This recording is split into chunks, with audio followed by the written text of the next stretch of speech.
So ముఖ్యంగా ఢీ షోలో అంటే హైపర్ ఆది గారి డైలాగ్స్ తీసుకోవాలి. సో ఆయన డైలాగ్ ఎలా ఉంటదంటే ఒక బాడీ షేమింగ్ లేదా లేక డబుల్ మీనింగ్ డైలాగ్స్ ఇవే ఎక్కువగా వింటూ ఉంటున్నాము. అది మనకు అలవాటు చేస్తున్నారా, వాళ్ళు కావాలని షోస్ లో ఇట్లా చేస్తున్నారంటారు? దేనికోసం వీళ్ళు నాకంత డబుల్ మీనింగ్ డైలాగ్స్ తోటి అండ్ ముఖ్యంగా బాడీ షేమింగ్ అండి? ఐ డోంట్ థింక్ నాకంత మెచ్యూరిటీ ఉంది దాని పట్ల. బట్ ఐ మీన్ అంత అది వాళ్ళని జడ్జ్ చేసేంత లేదు. మేబీ వాళ్ళ జర్నీ వేరు, వాళ్ళ ఇది వేరు. And I have heard comedy అంటేనే ఒక కామెడీ పండాలి అంటే ఏదో ఒకటి వ్యత్యాసంగా, డబుల్ మీనింగ్ కాదు, ఏదో ఒకటి సెట్ అయితే వెయ్యాలి. బట్ కమింగ్ ఇప్పుడు మనం ఒక స్టేజ్ వదిలిపెట్టండి, మూవీ ఉంది, మూవీస్ లో కూడా చాలా ముందుకు వెళ్ళిపోయాం మనం. సో హైపరాది గారినే ఒక్కరిని అనక్కర్లేదు అనుకుంటాను. ఇన్ పర్సన్ హైపరాది గారిని నేను బయట చూసింది అయితే ఆయన అమ్మ మీరు దీనికి తగ్గ ఎప్పుడు మాట్లాడింది లేదు as a person. So have always been nice. నేను చూసినంత, నేను నా ఎదురుగ్గా నేను జనాలు, కానీ స్టేజ్కి వచ్చాక దే విల్ ఆల్సో, వాళ్ళకు కూడా ఇష్టం లేదేమో చెప్పలేం. బట్ కంటెంట్ ఇలా రాస్తేనే వెళ్తున్నానప్పుడు రాయక తప్పదు కదా. ఇప్పుడు నన్ను ఇప్పుడు ఈ కాంట్రవర్సీ క్వశ్చన్ అడిగితేనే వెళ్ళాల్సి వస్తుంది, షో ముందుకు వెళ్తుంది అనే స్టేజ్ లో ఉన్నాం కదా. కాంట్రవర్సీ అడగనిదే మేబీ ఈ షో ఎక్కువ జనాల్లోకి వెళ్ళదేమో. అలా he maybe that's the requirement present generation లో, అలా అవ్వచ్చు. అండ్ ఇప్పుడు నేనున్నాను, నేను మిమ్మల్ని ఈ క్వశ్చన్ నన్ను అడగకండి, ఇది ఎడిట్ లో తీసేయండి అంటే అడగరు, ఎడిట్ లో ఉంచరు. సేమ్ వే హైపరాది గారు వేస్తుంటే తీసుకోలేని జనాలు ఉన్నారు అంటే అది తీసుకుంటుంటేనే ముందుకెళ్తున్నారు చాలా మంది. మరి అంటే తిట్టుకోవడం తిట్టుకుంటారు కానీ అక్కడే కూర్చొని చూస్తూ ఉంటారు, మళ్ళీ మళ్ళీ రిపీటెడ్ చాలా మంది ఉన్నారు అలా. కరెక్ట్ అండి. కాంట్రవర్సీ పర్ఫామ్ చేసే వాళ్ళలో లేదండి. చేస్తారు, ఏదో వచ్చిన కంటెంట్ చేస్తారు, రాసింది రాస్తారు, చేసింది చేస్తారు. చూసే మనం దాన్ని 100 సార్లు చూడడము ఆపట్లేదు చూసేవాళ్ళు, అలాగని చెప్పి దాన్ని ఎంకరేజ్ చేయడం ఆపట్లేదు. దాన్ని ఎంకరేజ్ చేయడం ఆపాలి అంటే హైపరాది గారు టీమ్ లీడర్ చేసినప్పుడే జబర్దస్త్ ని అఫెన్స్ చేసి ఉండాల్సింది అందరూ, కాదు కదా. That was entertainment. ఎంటర్టైన్మెంట్ లో వాళ్ళు ఏదో ఇస్తున్నారు, వాళ్ళ చేతనైనా చేస్తున్నారు, మనం చూస్తున్నాం. అవునండి, ఇది ఎప్పటి నుంచో వచ్చేది. ఆయన ఎప్పుడు బాడీ షేమింగ్ చేయండి, నేను మాట్లాడను బాడీ షేమింగ్ టాపిక్ అయితే అంటూనే ఉంటున్నారు, అది అలా జరుగుతూనే ఉంటుంది. అప్పుడు ఎక్కడుంది తప్పు? వాళ్ళని పాయింట్అవుట్ చేసే అర్హత మనకి ఎందుకు ఉంది? మనం చూస్తున్నాం కదా. అదొకటి. మీరు చేసే స్టైల్లో డాన్స్ చూడాలనిపించింది అండ్ అది చూడడానికి కూడా చక్కగా అనిపించేది డాన్స్. కానీ ఇప్పుడు ఏంటంటే ఎక్స్పోజింగ్ లేనిదే లేదా కెమిస్ట్రీ లేనిదే అక్కడ వర్కౌట్ అవ్వట్లేదు డాన్స్.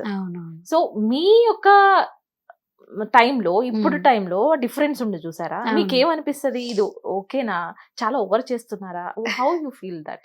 అదే అండి, అన్ని టాపిక్స్ కి అదే అనిపిస్తుంది. జనరేషన్ మారుతుందేమో, మనం కూడా ఫాలో అయిపోవాలంటారా? మనం ఎందుకు ఫాలో అవ్వాలి? ఫాలో అవ్వాలనుకున్న వాళ్ళు అవ్వచ్చు అంతే. సో నేనైతే దాన్ని ఫాలో అవ్వలేదు. Like at the end of the day మనం ఇంటికి వచ్చాక మనం ఏంటి యాక్చువల్గా ఒక సింపుల్ అమ్మాయి, సింపుల్ బ్రాహ్మణ్ ఫ్యామిలీ, మనం మన సర్కిల్ మనం ఉండాలి. సో మన జర్నీ అంటే వర్క్ వైజ్ అందరూ ఎంకరేజింగ్ ఆల్వేస్, అది తప్పు అని కూడా నేను అనను. సో జరుగుతుంది, చూస్తున్నాం, మన వీలైనంత, మనకి ఎంత ఓపిక ఉంది, మనం ఎంత స్టామినా ఉంది, అంత ఫార్ ఎక్స్టెంట్ మనం వెళ్ళలేకపోయినా కొన్ని పర్ఫార్మెన్స్ల దాకా చేయక తప్పదు. అంటే రఫ్ మాస్ డాన్స్ చేసాము అప్పట్లో, మాస్ డాన్స్, కొంచెం హాట్ సాంగ్, కొంచెం వరకు వెళ్ళగలిగాం. ఇప్పుడు కొంచెం ఇవి ఇంక్రీజ్ అయింది, ఈ కల్చర్ ఎక్కువ చూడట్లేదు. అవును, ఇప్పుడు వాళ్ళలో రియల్ కెమిస్ట్రీ కూడా ఫార్ములేట్ చేయాల్సి వస్తుంది. అది ఆన్ స్క్రీన్ క్రియేట్ చేస్తున్నారా, నిజంగా వాళ్ళలో కెమిస్ట్రీ బాండ్ ఫార్మ్ అయిపోతుందా కూడా మనం చెప్పలేం. కొద్ది రోజుల తర్వాత మళ్ళీ బ్రేకప్ అయిపోవడమో, లేకపోతే లేదు అలా ఇలా అనడము, అలా జరుగుతూ ఉంటున్నాయి. రైట్. సో ఇన్ని years of journey the as a contestant గా, కొరియోగ్రాఫర్ గా ట్రావెల్ చేసిన మీరు ఇప్పటికీ ఎందుకు ఇక్కడే ఉండిపోయారు? ఎందుకు మీరు ముందుకు రాలేకపోతున్నారు? వాట్స్ ద రీజన్ అంటే ఏం చెప్తారు? Maybe open to all the challenges ఉండకపోయింది సేమ్ ఇలాగా. ఐ హ్యాడ్ దిస్ లైక్ నేను ఇక్కడే ఉండిపోయాను అనే దానికన్నా I had some other pattern. నేను ఇప్పుడు మరి మిస్ ఆంధ్రప్రదేశ్ అయ్యాను. రైట్. సో నా లైక్ ఐ సెడ్, మా గ్రూప్ డాన్సెస్ ఎవరిలో కంటెస్టెంట్ అవ్వలేని స్టేజ్ లో, ఐ మీన్ అసలు మాకు తెలియని స్టేజ్ లో నేను కంటెస్టెంట్ అయ్యాను. అసలు ఒక్క నిమిషం బ్రేక్. ఇక్కడ ఓకే, యాజ్ అ యాక్టర్ అవ్వాలని మీరు అనుకున్నారు కాబట్టి ఓకే, యాజ్ ఎ అంటే మిస్ ఆంధ్రానా విజయవాడ? మిస్ ఆంధ్రప్రదేశ్ వెళ్ళాలి, అటువైపుకు వెళ్ళాలని టర్న్ తీసుకున్నారు. ఎట్లా అది మళ్ళీ? అది కూడా సేమ్ అనుకోకుండా మమ్మీ ట్రై చేశారు. అదేదో she have read something on Instagram and she forwarded it me. And అది చదివిన తర్వాత అమ్మ ఐ డోంట్ థింక్ ఇది మనకి వర్కౌట్ అవుతుంది అని. మనం ఎంత అంటే గ్లామర్ ఉండాలి. నాకు I can talk about it. I have acne. Okay. అలాగని అది నేను చాలా ఇష్టపడతాను. I am in my natural tone. I'm very natural about it. And like puberty hit అయిన తర్వాత ప్రతి అమ్మాయికి వచ్చేదే యాక్నే, ప్రతి అబ్బాయి కూడా ఏజ్ లో వచ్చేదే యాక్నే. సో దాన్ని మనం ఎంత అఫెండ్ చేసి వద్దు వీళ్ళు రాకూడదు కాకూడదు అని అనుకున్నా మనం అది యాక్సెప్ట్ చేయాల్సిందే. But I love my self as I am.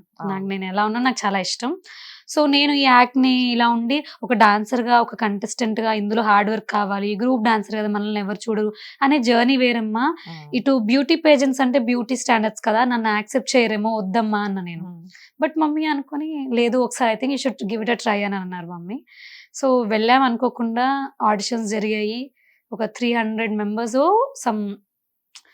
యాక్చువల్గా 1100 మెంబర్స్ ఆడిషన్స్ జరిగాయంట. 1100 మెంబర్స్ అప్లికేషన్స్ వచ్చాయి. దాని నుంచి ఫిల్టర్ చేస్తూ 300కి వచ్చింది. దెన్ ఇంకొక 90 అరౌండ్ మెంబర్స్ వచ్చారు. 90 మెంబర్స్ ఉండగా నేను వెళ్ళాను ఆడిషన్కి. తర్వాత మళ్ళీ 40కి వచ్చింది. 40 మెంబర్స్ ఆన్ స్టేజ్ ఫైనల్గా పర్ఫామ్ వెళ్ళామన్నమాట. సో నేను అసలు నేను ఆ 1100లోనే చూడలేదు. I never imagined. But mummy నమ్మారు, ఎందుకో తెలీదు. సరే let's try.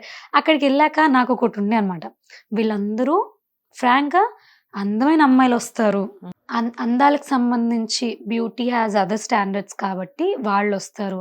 I'm very low to this stage. I think I will just give it a try. I will take my నేను ఫెయిల్, నాకు తెలిసి నేను వెళ్ళిపోతా అన్నట్టు నేను వెళ్ళాను అక్కడికి. బట్ స్టేజ్ ఎక్కి నాకు తెలియదు నేను కూడా అంత బాగా చేస్తానని ఇంత పాయింటెడ్ హీల్స్ తీసుకున్నా నేను. పెన్సిల్ పాయింట్ నాది. సో అవి దొరికింది. నేను షాప్ చేసినప్పుడు బాగా అనిపించింది. I just tried, maybe I should give it a try అనిపించింది. అది నేను ఫస్ట్ ర్యాంప్ వాక్ చేసిన తర్వాత, అప్పటిదాకా ర్యాంప్ చేయలేదు, ఫాస్ట్ ర్యాంప్ స్టైల్ మీద చేయలేదు. It was all dependent on మన టాలెంట్ చూసారు, మాట్లాడడం చూసారు, అవన్నీ జరిగినాయి రౌండ్స్.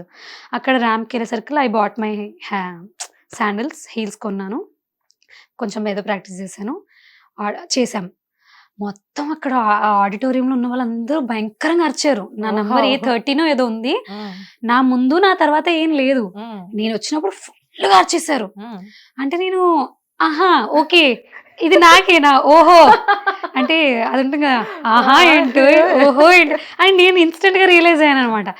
ఒక 4-5 స్టెప్స్ వేసి ఓహో మనకు కూడా ఎంకరేజ్ చేస్తున్నారా, ఓకే నా come out of the shell అని I went towards the end. అలా జరిగింది లిటరల్ గా. నాకే అది ఒక బల్బి, ఓహో నా గురించేనా అంటే పొగుడు మనల్ని అంటారు కదా, నిన్నే మాస్టర్ ర్యాంప్ వాక్ చేస్తుంటారు, అర్థం చేసుకో. ఐ వర్ లైక్ వాళ్ళు అరిస్తే నిన్నే మాస్టర్, నెక్స్ట్ వాళ్ళు ఎవరైనా వస్తున్నారు అని అనుకుంటున్నా. నాకే పెద్ద ఫన్ ఎలిమెంట్ అది. సో అనుకోకుండా miss AP 2023 journey finalist. Obviously